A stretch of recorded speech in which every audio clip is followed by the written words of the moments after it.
Pertanyaan pertama mungkin, bolehkah seorang muslim memposting masalah dia pribadi, eh, pendapatan dia pribadi, prestasi dia pribadi, gitu kan? Apakah itu boleh atau tidak? Jawaban hukum ya, ini dalam bab muamalah boleh. Apalagi kalau memang ada hubungannya dengan hal-hal yang harus diinformasikan. Kita mulai dulu dari yayasan sosial ya. Yayasan sosial, kita punya yayasan nih. Sekarang ada donatur yang masukin dana.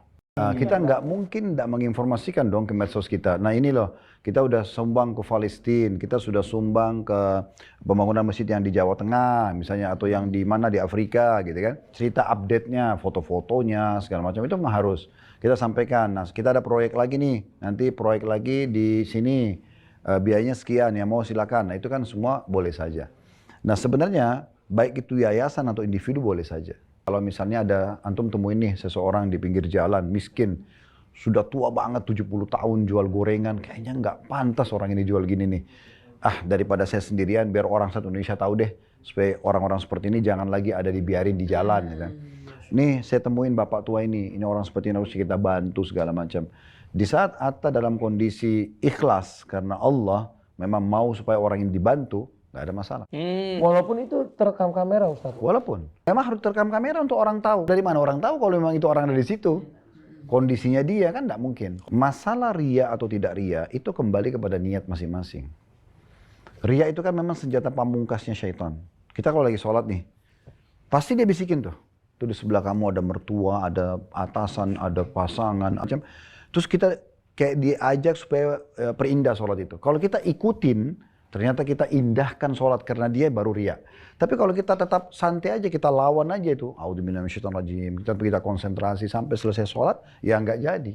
Tapi kita mulai dulu dari poin tadi. Jadi sebenarnya kalau seseorang itu mengekspos informasi dari dia, baik dia pribadi, kegiatan dia pribadi itu kegiatan yayasan sosial, yang bersifat sosial itu nggak ada masalah. Dan masalah riya tidak riya itu kan antara dia sama Allah.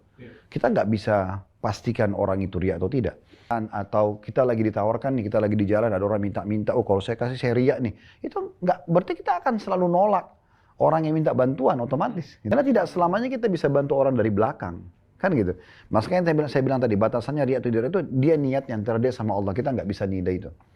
Dan orang yang iseng, yang biasa mengatakan, oh ini riya nih, selalu vonis orang riya, ini dikhawatirkan mudah-mudahan tidak. Tapi ini mirip cirinya orang munafik di masa Nabi. Ada sahabat yang datang, bawa satu kain isi emas sama perak banyak. Saking beratnya, sampai jatuh di bawah, diangkat lagi gitu-gitu. Sampai ke depan Nabi, ada banyak orang nih, orang-orang munafik yang bisikin. Orang beriman tidak ada yang ngomong, orang munafik bisikin, riya. Padahal mereka sendiri gak nyumbang. Oh, itu yang sumbernya. Nah ini kisah nyata loh dari masa Nabi. Ternyata setelah itu udah, Nabi gak pedulikan orang-orang seperti ini. Nabi tetap aja terima sedekahnya, ya sudah Nabi doain. Gak lama ada datang satu sahabat, orang miskin. Dia cuma bawa 3-4 butir kurma, kecil. Cuma itu kemampuan dia. Dibilangnya, ya Rasulullah, ini saya sumbang, ini yang saya mampu. Orang beriman tidak ada yang bicara, orang munafik bicara lagi. Mau diapakan tuh 3-4 butir di jihad? Salah mulu kayaknya perasaan nih. Nah, itu masalahnya. Jadi kalau ada orang yang cuma tahu komen, nanggapin orang negatif setiap kegiatannya, ini aneh. Untuk apa? Nah, ini contohnya.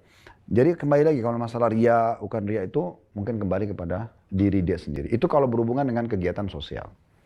Nah sekarang bagaimana kalau kita pribadi? Boleh nggak saya ekspos rumah, mobil, gitu kan, kekayaan?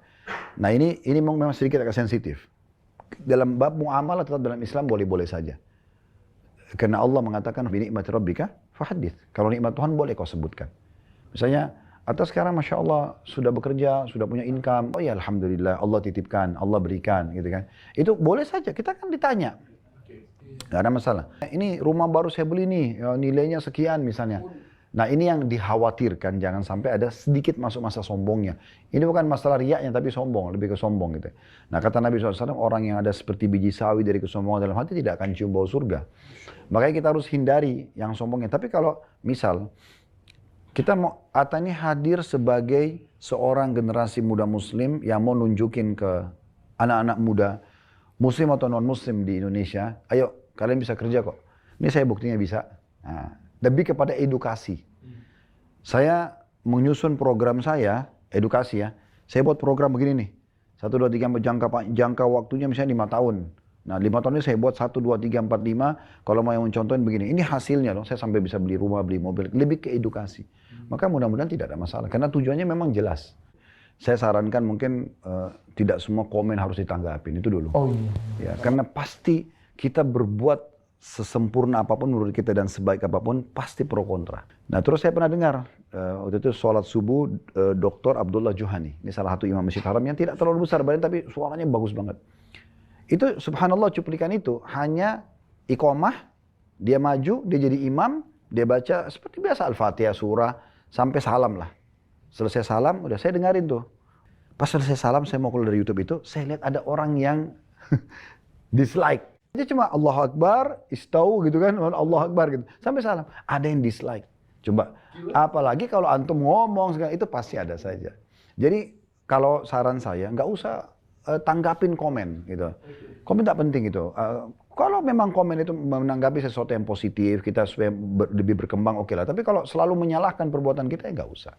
Gitu kan. Dan kita juga punya hak kan memblok. Nah, yang penting bagaimana kita mengontrol keikhlasan kita kepada Allah. Kalau buat promosi travelnya Ustaz? Itu lain, itu kan memang dia harus. Iya, Mau nggak mau kan? Sekarang kami punya travel, pasti kalau saya berangkat ada kameramen, mau nggak mau. Kita kan menunjukkan kepada jemaah yang lain supaya mereka percaya, oh hotelnya benar. Kita pakai Intercon di Mekah, pakai Hilton di Madinah misalnya, fasilitas busnya, kita harus ekspor. Kalau buat Instagram pribadi boleh nggak Ustaz? Alhamdulillah impian saya menjadi nyata, bisa naik haji misalnya atau bisa umroh lagi. Depan Ka'bah gitu Ustaz. Ya Allah panggil lagi kami ya Allah misalnya gitu. Itu boleh nggak? Sebagai tanda syukur kepada Tanda Allah. syukur kepada Allah dan semoga teman-teman saya yang nonton juga semuanya bisa ikut ke sini dengan Nah, doanya. itu ikutkan itu kata-kata terakhirnya. Semoga saja pada saat saya lakukan ini ya Allah, mudahkan semua yang ikuti acara ini untuk mendapatkannya. Itu enggak apa-apa. Tapi hati-hati itu sensitif ya. Tergantung kalau ada kan orang gini, dia angkat tangan depan Ka'bah seakan-akan dia berdoa padahal sebenarnya tidak. Oh iya, buat konten aja Ustaz. Konten gitu. iya, ada juga. Nah, itu contoh. Tamak terhadap rahmat Allah boleh. Tamak terhadap. Misal contoh, kita udah sehat nih, kita minta kesehatan, itu boleh. Kita sudah kaya, minta lebih kaya boleh. Kita sudah pintar, minta lebih pintar boleh. Itu tamak terhadap rahmat Allah. Yang tidak boleh tamak pada hak manusia. Contoh, atas sama diri ini sukses. Lalu saya, masa sih dia dapat? Harusnya saya, itu kan hasad. Nah kita kayak, itu nggak boleh. Tapi kalau kita mintanya sama Allah, ya Allah sebagaimana engkau berikan atas sama diri, berikan juga kepadaku. Itu tidak ada hubungannya. Nah, Allah yang memberikan. Kita bukan mau mengambil hak orang lain gitu. Nah itu yang dibedakan. Jadi sebenarnya boleh. Kita itu berdoa, meminta agar nikmat Allah dipertahankan. Jauh lebih afdal, lebih besar paling dibandingkan kita lagi ada ujian minta jalan keluar. Contoh misalnya, lagi sehat nih, ya Allah pertahankan kesehatan. Itu lebih besar pahalanya dibandingkan sakit, ya Allah sembuhin saya. Iya, karena kita sedang mensyukuri nikmat Allah dan minta dipertahankan. Itu lebih afdal. Makanya kalau lagi tahu saya bimbing jemaah itu katakan begitu, Pak, Bapak Ibu sekalian, apalagi pas lewat dari Hajar Aswad multazam kan, Bapak Ibu mulai alhamdulillah, wassalatu wassalamu ala rasulillah, lalu berdoa dalam bahasa Indonesia, minta dipertahankan nikmat lebih afdal daripada minta musibah diberikan jalan keluar. Jadi minta dulu itu. Nanti walaupun nanti misalnya setelah kita minta kesehatan kita bertahan, kebahagiaan rumah tangga bertahan, anak-anak itu baktilah, apalah segala macam kita berdoa. Misalnya ada masalah nih, dan ya Allah juga selesaikan permasalahanku sama hambamu si fulan misalnya. Nah itu bisa juga. Tapi meminta agar nikmat dipertahankan itu lebih afdal. Allah katakan dalam Al-Quran kita disuruh berdoa khaufan wa tama'a. Penuh rasa takut dan khawatir jangan sampai Allah tidak terima sehingga kita selalu khusyuk dalam berdoa dan tamak terhadap rahmat Allah boleh. Ya memang perlu kita batasi begini. Mungkin para teman-teman konten kreator ini kan perlu dibedakan mana yang perlu diangkat, mana yang tidak perlu diangkat. Contoh misalnya, kalau ada juga teman-teman kita aktif sekali kan, selalu di mana-mana, apa waktu itu diangkat.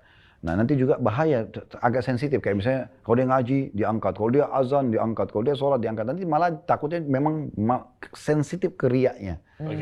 Tapi kalau memang sesekali, misalnya dia dapat nih ada Quran dijual murah, dan itu atau ada satu toko Quran kita bisa beli, kita bisa sedekain di Madinah atau Mekah. Kita ajarkan orang, edukasi itu berbeda.